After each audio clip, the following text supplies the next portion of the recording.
జనాలపైన cinema ప్రభావం ఉంటదంటే ఏదో అనుకున్నాం, మరీ మనీ హేస్ట్ చూసి బ్యాంక్ కి కన్నం వేసే అంత అనుకోలేదు. ఈడ సంగతి ఏంటంటే ఒక వ్యక్తి మనీ హేస్ట్ యూట్యూబ్ లో వీడియోలు చూసి బ్యాంక్ కి కన్నం వేసేసిండు. ఈ సంఘటన అక్టోబర్ 28, 2024 జరిగింది. 6 నెలల తర్వాత ఆ దొంగని పట్టుకుండు. ఆయన పేరు అజయ్ కుమార్. ఒక బేకరీని నడుపుతాడంట. 17 లక్షల లోన్ కోసం ఎస్బీఐ న్యామటి బ్రాంచ్ కి పోయిండు. ఆడ లోన్ రిజెక్ట్ అయింది. అట్లనే వాళ్ళ రిలేటివ్స్ తో లోన్ అప్లై చేసిండు. అయినా లోన్ రాలే. అసలు ఏంది కథ లోన్ వస్తలే అని తెలుసుకుంటే 60,000 లంచం ఇయ్యనికి నిరాకరించిండంట. ఇట్లయితే కాదని అజయ్ తో నలుగురిని ఎంట పెట్టుకుని బ్యాంక్ లో 17 కేజీల బంగారం కొట్టేసిండంట. దాని విలువ 17 కోట్లు.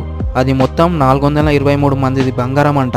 ఈ దొంగతనం చేయనికి ఆయన 6 నెలలు ప్రాక్టీస్ చేసిండు. దొంగతనం చేసిన బంగారం అంతా మదురై అడవిలో వాళ్ళకి సంబంధించిన బాయిలో దాచిపెట్టిండంట. వచ్చిన బంగారంతో ఒక పెద్ద ఇల్లు ప్లాట్లు కొన్నాడంట. ఆయనతో వచ్చిన వాళ్ళకి చెరో లక్షించి పంపించిండంట.